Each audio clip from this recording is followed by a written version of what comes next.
Welcome to this video tutorial, where we will explain how to set up a LabsMobile account user. Let's start from the initial screen or dashboard. The user preferences are located in the My Account menu, at the top. Just the first option after the menu where the word My User appears, followed by the user's email address. In this screen, you will see the different fields that configure the user's preferences and options. We are going to explain field by field, in detail.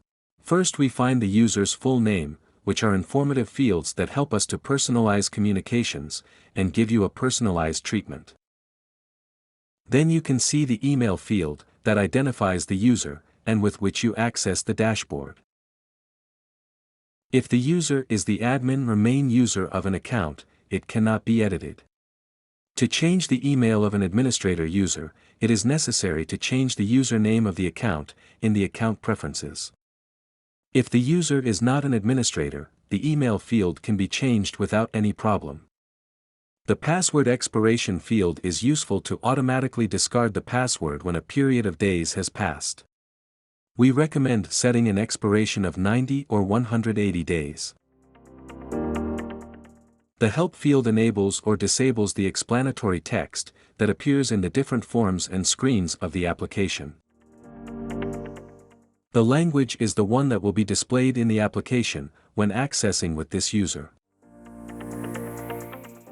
Likewise, the time zone is the one that will be used to display any date and time fields in the application, such as in the search SMS, statistics, sending scheduling, etc.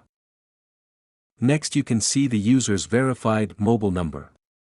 This number will only be used to send the configured notifications, and to receive the access codes via SMS. And finally in this section, you can see the privileges of this user. These privileges define the screens, actions, and notifications that this user will be able to perform. An administrator user has all the privileges. And the privileges of the other users can be modified from the Account Administrator User section. In the next section of this screen, you can change the password for this user. This password only affects this user, and does not affect other users' access, nor does it affect the Account Submission API authentication.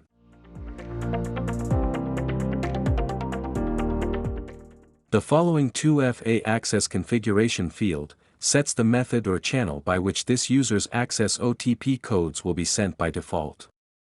By default, email is set as the main method.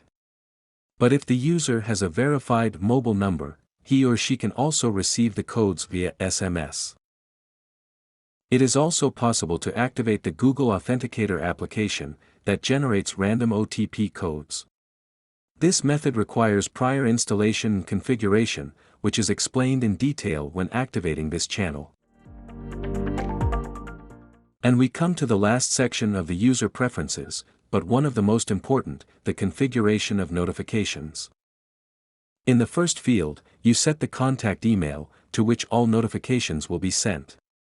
It is always set by default the same as the user's email, but you can modify, or add more than one email, separated by commas.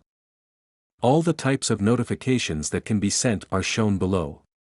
We recommend reading the description of each of them, to know if you want to receive that type of notification.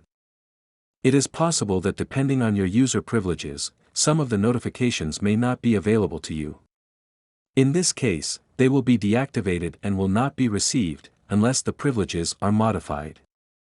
We recommend activating, in particular, the balance alerts, support, and consumption reports. Finally and very important, do not forget to save any changes, so that any modification will take effect. And so far the review of all the preferences of a LabsMobile account user. Now you just have to customize and configure your user. Thanks for your time and interest, best regards.